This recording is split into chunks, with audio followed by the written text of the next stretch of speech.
ಒಂದು ಹೂವನ್ನು ಕಿತ್ತು ತರಬೇಕು ಎನ್ನುವುದಾಗಿ ನನಗರಿವಿಲ್ಲದ ಹಾಗೆ ನನ್ನ ಕೈಯೇ ಕಿತ್ತು ತಂತು. ಹೂವನ್ನು ಕಿತ್ತಿರಿ? ಹೌದು. ಅದು ಯಾವ ಹೂ? ಯಾವುದು? ಪಾರಿಜಾತದ ಹೂ ತಂದಿದ್ದೇನೆ ದೇವ. ಅಂದ್ರೆ ಈ ಹೂವು ಕಿತ್ತ ಹೂವು? ಹೌದು. ಅದೇ ಅಲ್ವಾ? ನನಗಾಗಿ, ನಿಮಗಾಗಿ. ಆದ್ರೂ ಒಂದು ಮಾತು. ಏನು? ನರದ ಮುನಿನಾಥ ಕೇಳೈ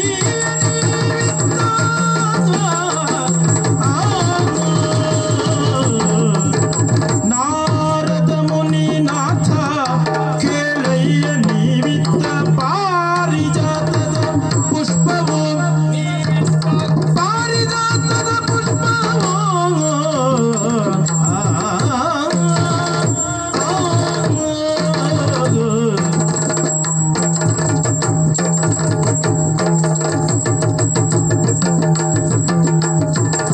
ಆರಿಗೆ ಯೋಗ್ಯ ಇದೆಲ್ಲಿಂದ ಬಂತೆಂದು ಈ ಪುಷ್ಪ ಆರಿಗೆ ಯೋಗ್ಯ ಇದೆಲ್ಲಿಂದ ಬಂತೆಂದು ವಾರಿದಾಸನು ಕೇಳಿದ.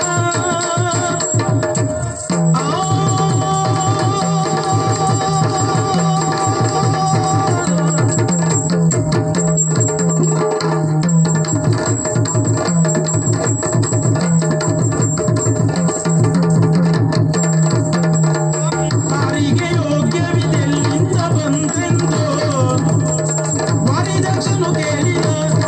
ಬಂತೆಂದು ವಾರಿದಾಸನು ಕೇಳಿದ.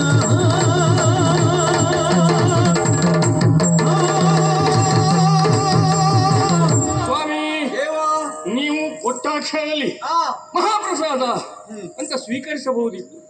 ಆದ್ರೆ ನೀವು ಕೊಡುವ ಮೊದಲೇ ಹೇಳಿದ್ದೀರಿ, ಆಕಸ್ಮಿಕವಾಗಿ ನಿಮ್ಮ ಕೈ ಸಾಗಿ ಗಿಡದಿಂದ ಕೊಯ್ಯಲ್ಪಟ್ಟಂತಹ ಹೂವು ಹೀಗೆ ಇಲ್ಲಿಗೆ ಕೊಡಬೇಕು ಅಂತ ಸಂಕಲ್ಪ ಅಲ್ಲ. ಹಾಗಿರುವಾಗ ಯಾವುದೋ ಒಂದು ವಿಶೇಷತೆ ಆ ಹೂವಿನಲ್ಲಿ ಉಂಟು ಅಂತ ನಾನು ಗ್ರಹಿಸ್ತಾ ಇದ್ದೇನೆ. ಹಾಗಾಗಿ ಪಡೆಯುವ ಮೊದಲು ಸರಿಯಾಗಿ ತಿಳಿದುಕೊಳ್ಳಬೇಕು ಎನ್ನುವ ಕುತೂಹಲ.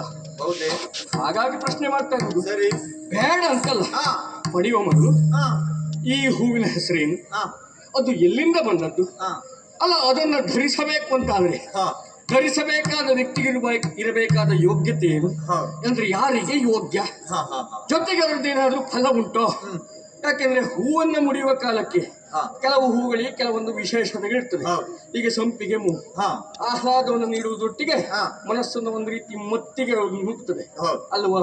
ಮಲ್ಲಿಗೆ ಪರಿಮಳವು ಹಾಗೆ. ಆ ನಿಟ್ಟಿನಲ್ಲಿ ಒಂದೊಂದು ಹೂವಿಗೆ ಒಂದೊಂದು ವಿಶೇಷತೆ ಇರುವ ಹಾಗೆ ಇದಕ್ಕೇನಾದ್ರೂ ವಿಶೇಷತೆ ಪ್ರಯೋಜನ ಅಂತದ್ದೇನಾದ್ರೂ ಉಂಟಾ, ಇದನ್ನೆಲ್ಲ ಕೇಳಿ ಆಮೇಲೆ ಪಡ್ಕೊಳ್ಬೇಕು ಅಂತ ಯೋಚನೆ. ಸರಸಿಜೋದ್ಭವ ಮುಖ್ಯ ತಿವಿಜ ಬಂದಿತ ಕೇಳು.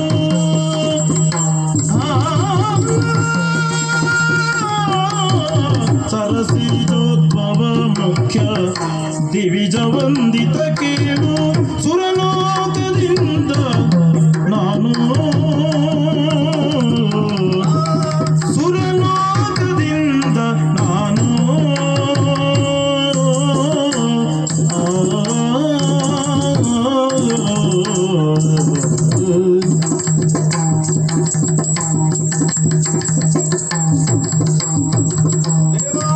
ಬರುತ್ತ ತಂದೆನು ಪುಷ್ಪವಿದು ಯೋಗ್ಯ. ಬರುತ್ತ ತಂದೆನು ಗೆಂದನು ಈ ಪುಷ್ಪ ಯೋಗ್ಯ. ನಿನ್ನರಸಿ ರುಕ್ಮಿಣಿಗೆಂದನು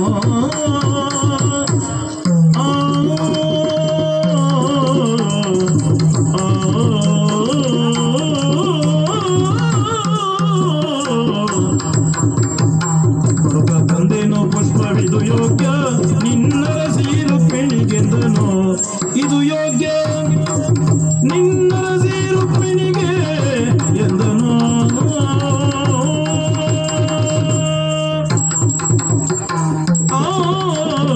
ಹೂವನ್ನು ತಂದಂತ ನನಗೆ ಮರುಪ್ರಶ್ನೆಯನ್ನು ಇಡುತ್ತಾ ಇದ್ದೀರಿ. ಈ ಪುಷ್ಪದ ವಿಶೇಷತೆಗಳೇನು? ಎಲ್ಲ ಹೂವಿನ ಹಾಗೆ ಇದು ಅಲ್ಲ ದೇವ. ಮತ್ತೆ ಇದರ ಹೆಸರೇ ಸೂಚಿಸುತ್ತದೆ. ಏನೇನು ಪಾರಿಜಾತ. ಪಾರಿಜಾತ ಎನ್ನುವುದಾಗಿ ಹ, ಹ, ಹ. ದೇವಲೋಕದಲ್ಲಿ ಇರುವಂತಹ ಪಾರಿಜಾತ ಓ ಅಂದ್ರೆ ಅಲ್ಲಿ ವಸ್ತುಗಳಲ್ಲಿ ಒಂದು ಒಂದು ಹ ಸಮುದ್ರ ಮಥನದ ಕಾಲದಲ್ಲಿ ಉದ್ಭವಕ್ಕೆ ಬಂದಂತಹ ಈ ಪಾರಿಜಾತ ಅಷ್ಟೊಂದು ವಿಶೇಷತೆಯಿಂದ ಕೂಡಿದೆ. ಹೌದಾ? ಆ ಕೊಂಬಿನಿಂದ ಹ. ಉದುರಿ ಕೆಳಗೆ ಬಿದ್ದರೂ ಸಹ ಬಾಡದೆ ಇರುವಂತ. ಯಾಕೆ ಲೋಕದಲ್ಲಿ ಯಾವ ಗಿಡದಲ್ಲಿ ಏನು ಹೂ ಬಿಟ್ಟರೂ ಸಹಿತ ಹೌದು ಅದು ಹ. ಸೂರ್ಯೋದಯ ಆದ ಮೇಲೆ ಹ. ಅರಳುತ್ತಾ ಸಾಗುತ್ತದೆ. ಹೌದು ಸೂರ್ಯಾಸ್ತ ಆಗುವ ಸಮಯಕ್ಕೆ ಮುದುರುತ್ತದೆ. ಹ. ಅಲ್ಲ ಮರು ದಿವಸಕ್ಕೆ ಹಳಸಿ ಉದುರಿ ಹೋಗ್ತದೆ. ಹೌದು ಆದ್ರೆ ಈ ಹೂವು ಬಾಡುವುದೇ ಇಲ್ಲ, ಮುದುಡುವುದೇ ಇಲ್ಲ, ಮುದುಡುವುದೇ ಇಲ್ಲ, ಅರಳುತ್ತಾ ಅರಳಿದ ಹಾಗೆ ಇರ್ತದೆ. ಅರಳಿದ ಹಾಗೆ. ಬಿಸಿಲು ಗಾಳಿ ಮಳೆ ಚಳಿ ಗುಡುಗು ಮಿಂಚು ಯಾವುದು ಬಂದ್ರೂ ಏನೂ ಆಗುದಿಲ್ಲ. ಇದು ಹಾಗೆ ಅಷ್ಟೊಂದು ವಿಶೇಷತೆ. ಮತ್ತೆ ಹೇಳ್ಬಿಡ್ತೀವಿ ಇನ್ನು ಹೆಂಡತಿ ಮೂಡಿಸುವಂತ. ಹಾ ನನಗೆ 8 ಮಂದಿ ಪತ್ನಿಯರಿದ್ದಾರೆ. ಹೌದು ಅಷ್ಟವಲ್ಲವೇ ಹಾ ಅಲ್ವಾ? ಹಾಗಿರುವಾಗ ಹಾ. ಹಿಡಿದುಕೊಂಡು ಬಂದದ್ದು ಒಂದೇ ಹೂ.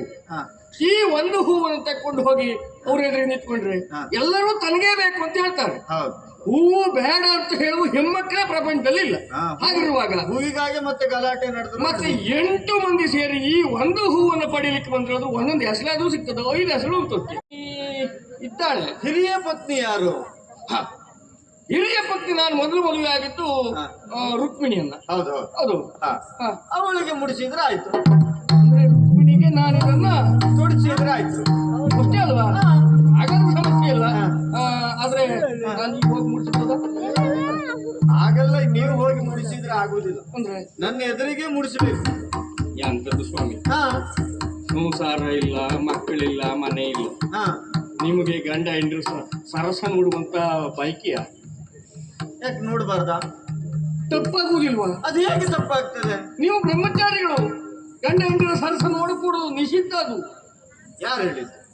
ಅದು ನಿಯಮ ಅಲ್ವಾ? ನಿಯಮ ಇದ್ದಿದ್ದು ಸುಳ್ಳಲ್ಲ, ಹ. ನಿಯಮ ಇದ್ದಿದ್ದು ಸತ್ಯ. ಹ. ಈಗ ಒಂದು ಅಜ್ಜ ಅಜ್ಜಿ ಹ. ಸರಪ ಸಲ್ಲಾಪದಲ್ಲಿ ಇರುವಾಗ ಸರಸ ಸಲ್ಲಾಪ ಅನ್ನುವುದೇ ತಿಳಿಯದೇ ಇರುವಂತ ಒಂದು ಮೊಮ್ಮಗು ಹ. ನೋಡಿದ್ರೆ ಅದು ಹೇಗೆ ಅಪರಾಧ ಆಗ್ತದೆ? ಮೊಮ್ಮಗನಿಗೆ ಅದೆಲ್ಲ ಬಾಧಿಸುವುದಿಲ್ಲ. ಹೌದು ಅಜ್ಜ ಅಜ್ಜಿ ಅಲ್ವಾ? ಹೌದು. ಅವರ ಹಿರಿತನದ ಎದುರು ಇವರ ಕಿರಿತನ ಏನಕ್ಕೂ ತೊಂದರೆ ಆಗುದಿಲ್ಲ. ಹಾ. ಈಗ ಸಂಬಂಧದಲ್ಲಿ ಹೇಗೆ ನಾವು ನೀವು ಹಾಗೆ ಅಜ್ಜ ಅಜ್ಜಿ ಅಲ್ವೇ? ನೀವು ಮೂಲಕ್ಕೆ ಕೈ ಹಾಕಿದ್ರಿ ಹೌದು ಅಲ್ವಾ? ಹಿಂದೆ ಹೋಗಿದ್ದು. ಹಾಗೆ ನೋಡಿದರೆ ಹಾ. ಬ್ರಹ್ಮನ ತಂದೆ ಅಂತೂ ನನ್ನ ಹೇಳುವವರಿದ್ದಾರೆ. ಹೌದು ಆಗ ನಿಮಗೆ ನಾ ಅಜ್ಜ ಆಗ್ತೇನೆ, ನಾನು ಮೊಮ್ಮಗ ಆಗ್ತೇನೆ. ನನ್ನ ಮಡಿದು ಅಜ್ಜಿ ಆಗ್ತಾರೆ. ಹೌದು ಹಾಗಾಗಿ ಅಜ್ಜ ಅಜ್ಜಿಗೆ ಹೂ ಮುಡಿಸುವುದನ್ನು ನೀವು ನೋಡ್ಬೇಕು. ನೋಡಬಹುದು. ಮತ್ತೆ ತಡ ಮಾಡುವುದು ಬೇಡ. ಅವಳ ಅಂತಃಪುರಕ್ಕೆ ಹೋಗಿ ನಿಮ್ಮ ಎದುರಿಗೆ ಅವಳಿಗೆ ಮುಡಿಸಿ ಬಿಡ್ತೇನೆ. ಆದೀತು. ಬನ್ನಿ. ಸುರಮುನಿನಾಥ ಏನ್ ಮಾಡಿದ್ರು? ರುಕ್ಮಿಣಿ ಅಮ್ಮನಿಗೆ ಮುಡಿಸಿಬಿಟ್ರಲ್ಲ. ಅದಕ್ಕೇನಾಯ್ತು ಈಗ? ಏ ದೇವ್ರೇ, ಅವ್ರ ಹೆಂಡತಿಗೆ ಅವ್ರು ಮುಡಿಸ್ತಾರೆ. ಇದ್ದಾರಲ್ಲ ಮತ್ತೆ ಹೆಂಡತಿಯರು. ಓ ಹಾ ಅವರಿಗಿಲ್ಲ ಸಮಸ್ಯೆ, ನಿಮಗೆ? ಹಾಗಲ್ಲ, ಹ. ನಾನು ಸತ್ಯಭಾಮ ದೇವಿಯ ಸಖಿ ಅಲ್ವಾ? ಹಾ. ಈ ರೀತಿ ವಿಚಾರ ನಡೆದಿದೆ ಎನ್ನುವುದಾಗಿ ಅವನಲ್ಲಿ ಹೇಳಲೇಬೇಕು. ಓ ಹಾಗೆ. ಹೌದಪ್ಪ, ಬಿಡಬಾರ್ದು, ಹೋಗಿ ಹೇಳ್ತೇನೆ.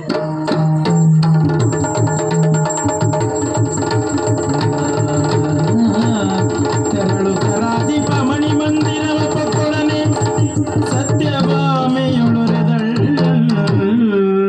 ಅಮ್ಮ ವಂದಿಸಿಕೊಂಡಿದ್ದೇನೆ. ಶುಭವಾಗಲಿ ಎದ್ದೇಳು. ಅಮ್ಮ ವಂದಿಸಿಕೊಂಡಿದ್ದೇನೆ. ಅಮ್ಮ ನಮೋ ನಮ. ಇಲ್ಲಿ ಬಾರಿ, ಇಲ್ಲಿ ಏನು? ನಾ ಇಲ್ಲಿ ಇರುವಲ್ಲಿಯವರೆಗಾಗಿ ಬಂದಾಗ ಒಮ್ಮೆಲೆ ನಮಸ್ಕಾರ ಮಾಡಿದ್ರೆ ಆಶೀರ್ವಾದವನ್ನ ಪಡೆಯುವುದಕ್ಕೆ ಎನ್ನುವ ಹಾಗೆ ಭಾವಿಸಬಹುದು. ಮತ್ತೆ ಮತ್ತೆ ನಮಸ್ಕರಿಸ್ತಾ ಇದ್ದೀಯ ಅಂತಾದ್ರೆ ಇದು ನಮಸ್ಕಾರ ಅಲ್ಲ, ಏನೋ ಚಮತ್ಕಾರ ಉಂಟು. ಚಮತ್ಕಾರ? ಏನೇ ಅದು? ಚಮತ್ಕಾರ ಅಲ್ಲ ಮತ್ತೇನೆ, ಹೊಸದೊಂದು ವಿಚಾರವ ನನಗೆ ತಿಳಿದೇ ಇರುವಂತದ್ದು. ಏನೇ ಅದು?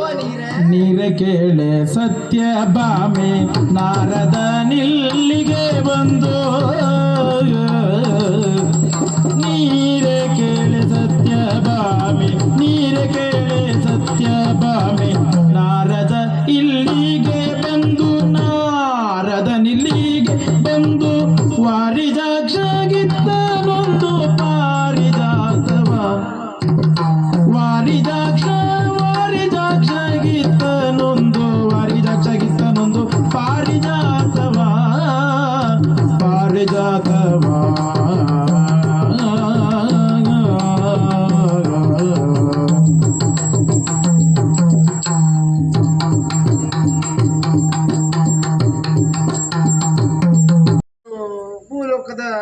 ಮಕ್ಕಳೆಲ್ಲ ಏನು ವಿಚಾರ ಮಾಡ್ಬೇಕು. ಹಾಗಲ್ಲಮ್ಮ. ಮತ್ತೆ ಹೇಗೆ ತಂದಿತ್ತದ್ದು ಯಾರಿಗೆ ಅನ್ನೋದು ಮುಖ್ಯವಾಗ್ತದೆ. ಯಾರಿಗ್ ಕೊಟ್ರು? ಮತ್ತೆ ಯಾರಿಗೂ ಅಲ್ಲ, ನಿಮ್ಮ ಯಜಮಾನ್ರಿಗೆ.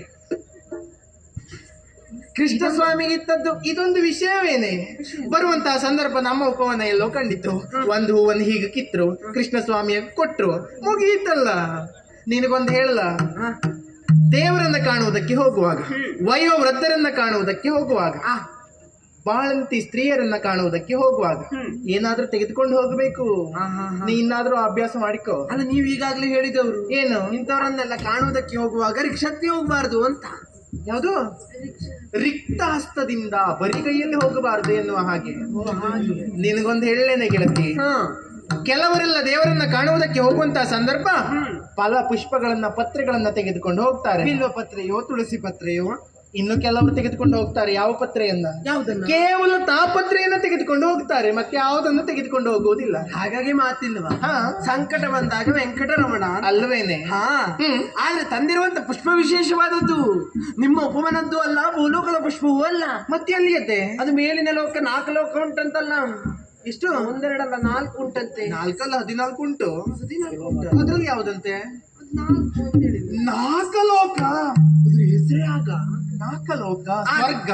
ಆ 4 ಲೋಕದಲ್ಲಿ ನಿಮ್ದನವನ ಉಂಟಂತಲ್ಲ.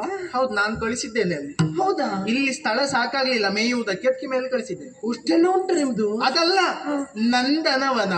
ಹಾ, ಆ ನಂದನವನದ ಪುಷ್ಪ ಅಂತೆ ಅದು. ನಂದನವನದ ಪುಷ್ಪ. ಹಾ, ಅಮ್ಮ, ಅದು ಯಾವುದಂತೆ? ಅದು ಅದ್ರ ಹೆಸರೇನಂತೆ? ಹೆಸರು ಅದು ಜಾತಕ. ಇದು ಅಮ್ಮ ಜಾತಕ. ಯಾರದ್? ನಿಂದ? ಯಾರ್ದು? ನಿಂದು. ನನ್ ಜಾತಕ ಇಲ್ವಲ್ಲ. ಏನ್ ಮಾಡಿದೆ? ಅಯ್ಯೋ, ಮದುವೆ ಆದ್ಮೇಲೆ ಒಲೆಗೆ ಹಾಕಿದ್ದೆ ನಾನು. ನಿಜವಾಗಿ ಹೆಣ್ಣಾದವಳಿಗೆ ಮದುವೆ ಆದ್ಮೇಲೆ ಜಾತಕ ಬೇಕಾಗುವುದಿಲ್ಲ. ಯಾಕೆ ಹೇಳು? ಯಾಕೆ? ಗಂಡನೇ ಇರ್ತಾನಲ್ಲ ಜಾತಕ. ಆಗ ಗಂಡನೇ ಜಾತಕ ಬಿಡಿಸ್ತಾ ಇರ್ತಾನೆ. ಹೌದು, ಮತ್ತೆ ಅದು ಯಾಕೆ ಒಳಗೆ ಹಾಕುವುದೇ? ಬೇಡ ಅಂತೇಳಿ ನೋಡಿದೆ ನಾನು. ಅಲ್ಲ, ಜಾತಕ ಅಲ್ಲ, ಪಾರು. ಯಾರು ಹೇಳು? ಪಾರಿಜಾತ. ನಂದನವನದ ಪುಷ್ಪ ಪಾರಿಜಾತ. ಅದನ್ನು ಹಿಡಿದು ತಂದದ್ದು. ಅದನ್ನು ಹಿಡಿದುಕೊಂಡು ಬಂದ್ರ? ಹಿಡಿದು ತಂದದ್ದು ಅಷ್ಟೇ ಅಲ್ಲ, ಮತ್ತೇನೆ? ಕೃಷ್ಣಸ್ವಾಮಿ ಕೈಯಲ್ಲಿತ್ತದ್ದು. ಕೃಷ್ಣಸ್ವಾಮಿ ಸ್ವೀಕರಿಸಿದ್ರ. ಪ್ರಸಾದ ಅಂತ ಕೊಟ್ಟರು. ಹೌದು. ಯಾರಿಗೆ? ನಾರದರಿಗೆ. ಅಲ್ವೇ ಅಲ್ಲ, ಮತ್ತೆ ನಾರದರಲ್ಲಿ ಕೇಳಿದ್ದು ಕೃಷ್ಣಸ್ವಾಮಿ. ಸುರಪಾರಿಜಾತ ತಂದಿರುವಂತ ಪಾರಿಜಾತ ಪುಷ್ಪವನ್ನ ಏನು ಮಾಡ್ಲಿ? ಗಂಡಾದ ನಾನಿದನ್ನು ಸ್ವೀಕರಿಸಿದ್ದೇನೆ, ಮುಡಿದುಕೊಳ್ಳುವುದಕ್ಕಾಗುವುದಿಲ್ಲ. ಸರಿ ಉಂಟು. ಗಂಡಸರೆಲ್ಲ ತಲೆಗೆಲ್ಲ ಹೂ ಮುಡಿಯುವುದಿಲ್ಲ ಅಮ್ಮ. ಮತ್ತೆ ಕಿವಿಗೆ ಮುಡಿಬೇಕಾ? ಹಾಗಲ್ಲ, ತಲೆಗೆಲ್ಲ ಹೂ ಮುಡಿಯುವುದು ಹೆಣ್ಣು ಮಕ್ಕಳಲ್ಲ. ಹೆಣ್ಣು ಮಕ್ಕಳೇ ಮುಡಿಯಬೇಕು.